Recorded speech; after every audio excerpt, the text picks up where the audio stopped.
It doesn't breathe, but you can hear it breathing. It doesn't have eyes, but it's always watching the house. If you're hearing this, don't look below. Don't, it's here, it's at the door. My name is Leo, and it started, as these things often do, with a combination of arrogance, boredom, and the deep, encrypted rabbit holes of the dark web. My friend Maya was a digital archaeologist, obsessed with uncovering the internet's buried secrets.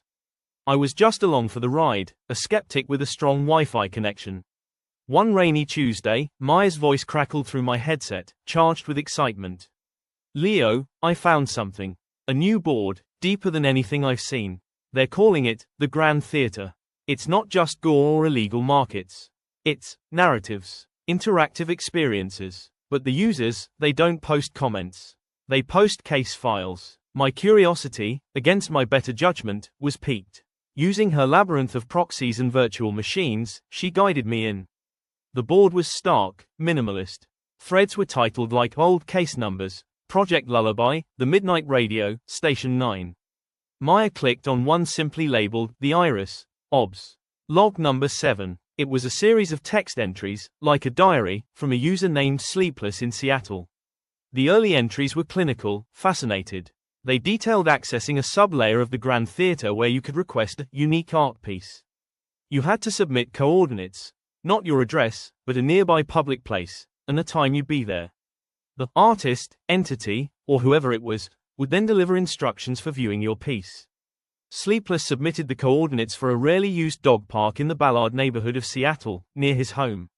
The instructions arrived: go to the northern bench at 3:03 a.m. Look east. The iris will open for you. Do not bring light. Do not speak. He did. His next entry was a stream of consciousness, fragmented and terrified. He described not seeing anything at first, just the dark outline of houses against the Seattle gloom. Then, a section of the darkness blinked. It wasn't a shape, but a perception, a circular patch of deeper night that seemed to ripple and contract like a pupil. He felt an overwhelming sense of being catalogued, understood, and profoundly unwelcome. He ran. The horror wasn't that it followed him home, it was that it was already at his home.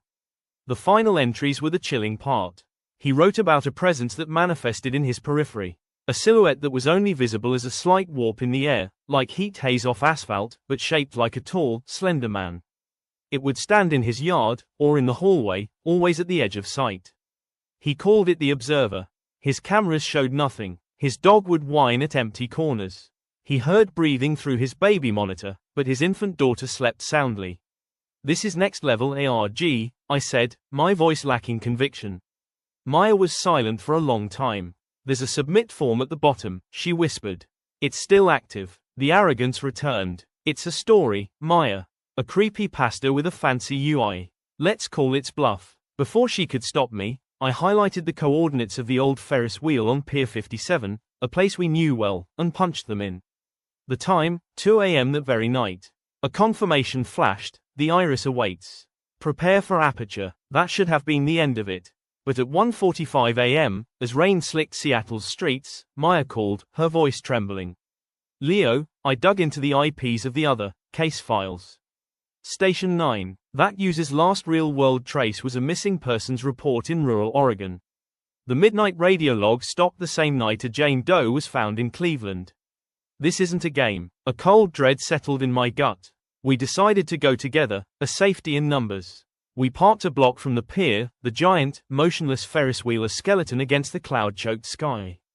At 1:58 a.m., we stood under its canopy, the only sound the lap of Puget Sound water and our own nervous breaths. 2 a.m. came. Nothing. 2:05 a.m. Still nothing. I let out a shaky laugh. See, performance art for the terminally online. And then, the atmosphere changed. It wasn't a sound, but a sudden pressure, a silence so complete it felt deafening. Maya gripped my arm, her nails digging in. She was staring past me, towards the waterline. Her face was a mask of pure, uncomprehending terror. I turned. About 50 yards away, where the pier met the shore, the space itself was wrong.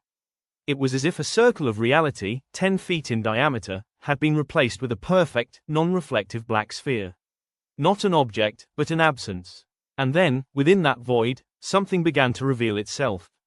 Not a shape, but a texture, a slow, concentric pattern of ridges and grooves unfolding from the center, deeper and darker than the void around it.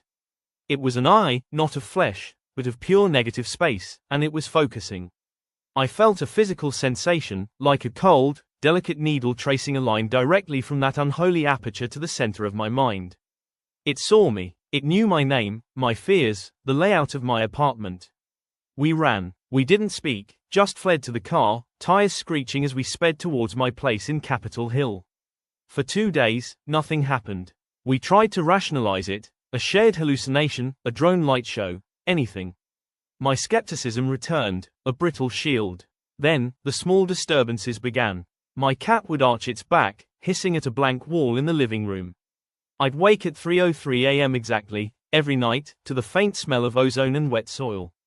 On the third night, reviewing my security camera footage, I saw it. At the edge of the frame, by the cherry tree in my small backyard, the rain seemed to fall in a slight, deliberate curve around a tall, invisible column. A human-shaped distortion in the falling water. The observer was here. It had followed the gaze of the iris.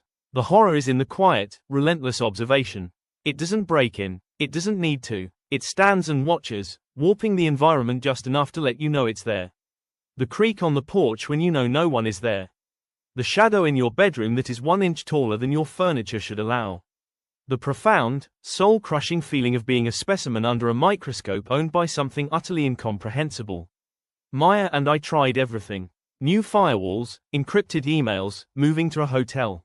It doesn't matter. Once the iris has opened for you, the observer has your scent. Your frequency, we don't know. Last night, I found the first direct message on the Grand Theater, from the same entity that sent the original instructions. It contained no text, only an audio file. I played it. It was a recording from inside my hotel room, my own sleeping breaths, and the slow, deliberate sound of something moving through the room, a faint, wet, mechanical whirring just beneath the noise of the air conditioner. The audio ended with the clear, unmistakable sound of my own bedroom doorknob turning. That's when I decided to record this. To leave a record. Maya is gone now. She sent me a final text yesterday. It's learning to mimic voices. Don't answer your phone if it's me. I haven't heard from her since. It's outside my door now. I can see the shadow of its feet blocking the light from the hallway. It doesn't breathe, but I can hear a soft, rhythmic rush, like air through a cold, metal lung.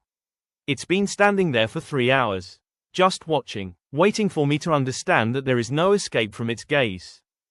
So, if you're hearing this, learn from my mistake. The deepest corners of the dark web aren't just hiding illegal goods. They're hiding attentions. And some of those attentions are hungry to observe. Don't look for the Grand Theater. Don't submit coordinates. And if you ever see a patch of darkness that seems just a little too deep, a little too focused, don't look back. It already knows where you live.